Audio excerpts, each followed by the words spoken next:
axe friends. I missed you guys. I really missed you guys. I had to work on a video for my Swedish peeps, Holtzbrook. Did a handle finish video. You can check it on their YouTube page and their Facebook and their Instagram. All right, just talking about basic handle finishes. You know, I had to be very crafty, right? Very crafty, very straightforward. Did the best I could in my amateur workshop. Did the best I could. Hopefully it turned out okay. And a little change of plan, I'm up in the mountains. The weather is incredible.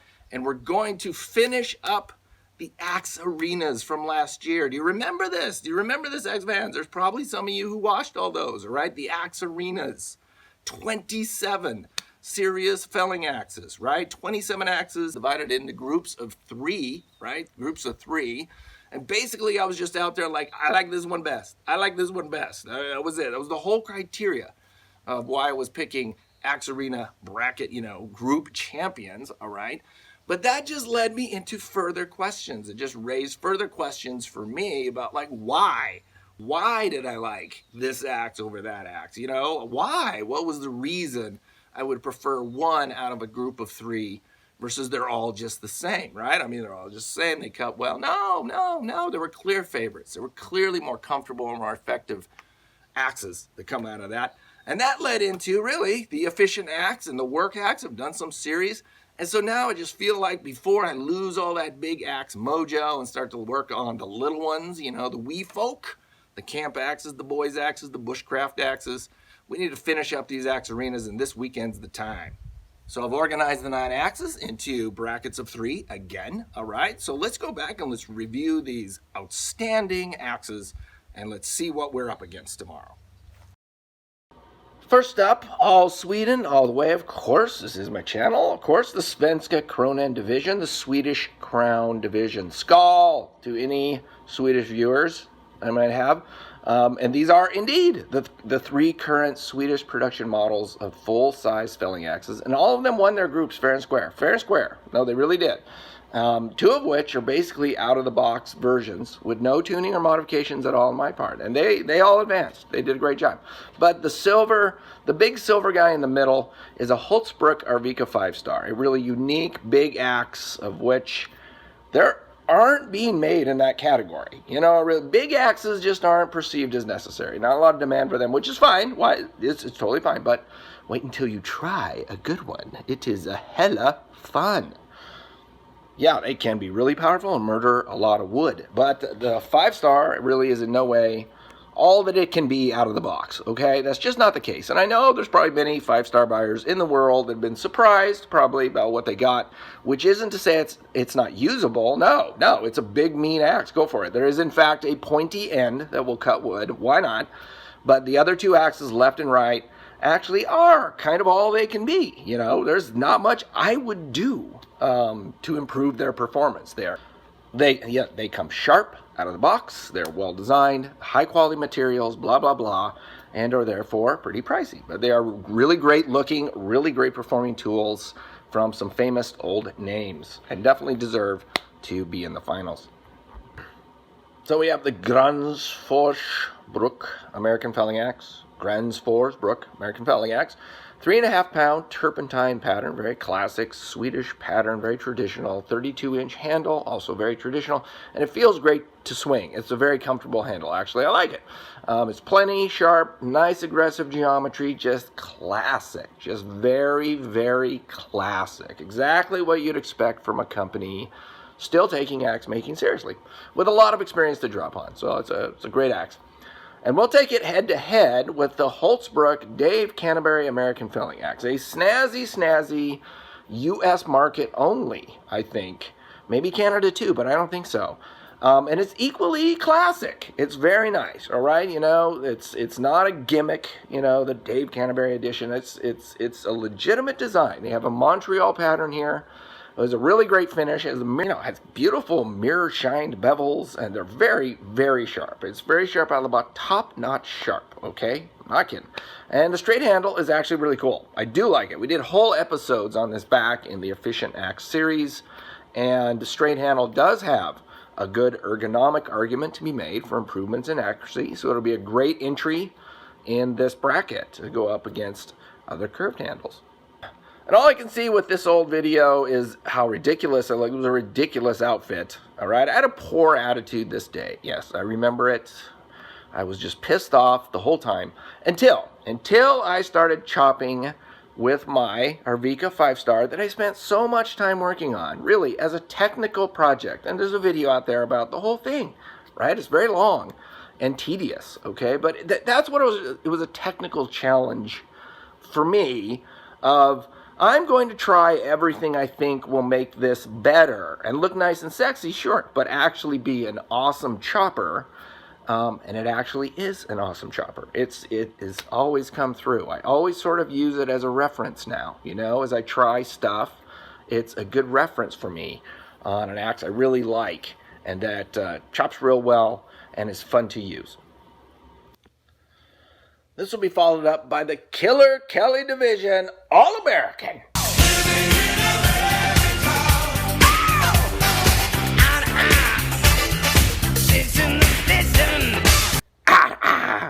Station to station. That's right, station to station. With 3 True Temper Kelly Works classic.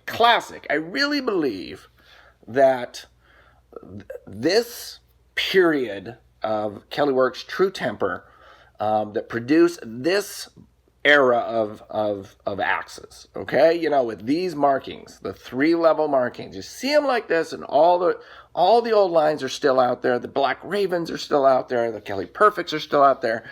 There's all kinds, Lippicotts, Fall Cities, there's all kinds. Kelly Works was big enough, all right, in that configuration of it itself as a company. It was big enough to really produce a lot of designs and actually give a damn about axe design. You know, in the American outdoors. You know, this, I think it was a golden age. I really do. And these patterns are often very high performers. I'm constantly being impressed when you tune these up. You know, you put a nice aggressive geometry on it. This is great stuff. These are great axes. So we got 2 Red Warriors up against the actual Black Raven user. I don't know how many new subscribers do we have on this channel that does not realize that we have a Black Raven user that we can actually deploy into the woods. It's a pretty great axe. It's really cool. All right.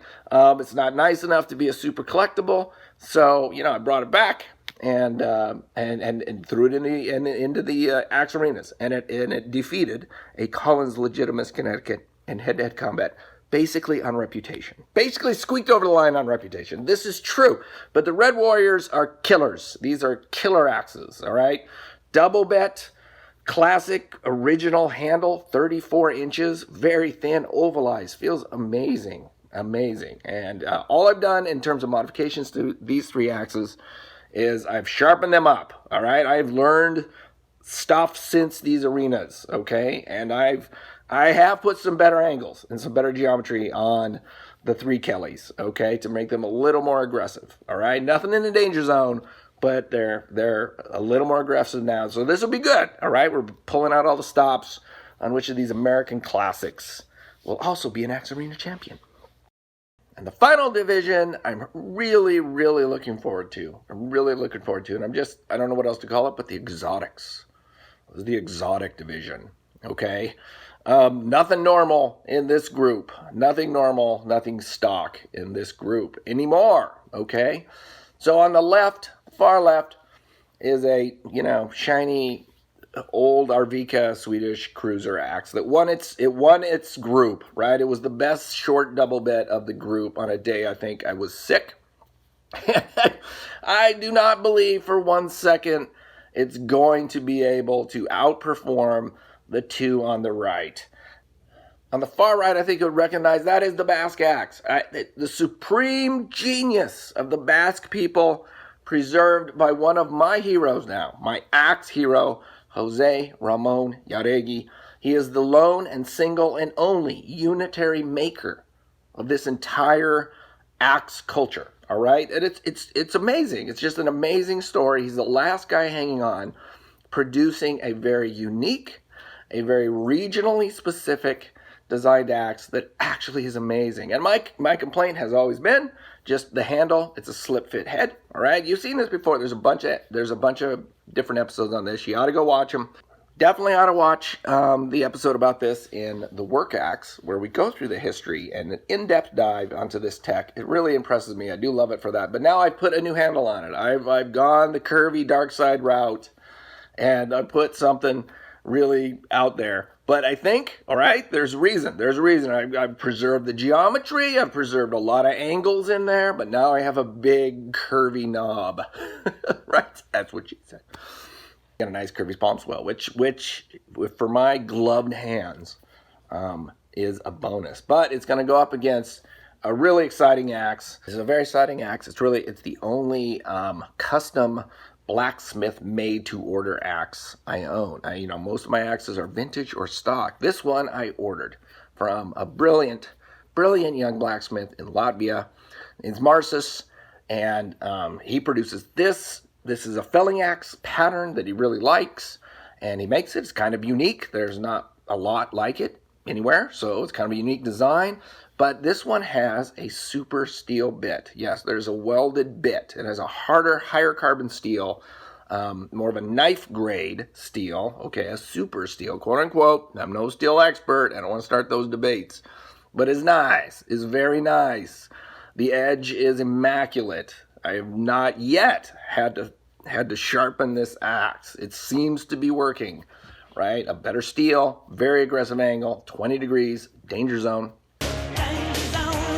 And I just rehafted it on this, fancy, never mind the paint, but it's just, I put a lot into the alignment of this axe. Like I really wanted, okay, what would be the best for this 4-pound head? And it's just a little bit longer, it's a little bit different grip than the Basque axe, and one of these two is going to be pretty high up in all-time axe glory, at least in the Sisyphus compound. Right on, Swedish division, American division, and a bunch of exotics. This should be fun, all right? We'll take them out, we'll test them under similar conditions, and we'll see if we can have some overall Axe Arena champions. All right, so tune in. I hope to see you next time. Thanks for watching. I missed you guys. I really did. Axe peeps, right? You gotta have peeps.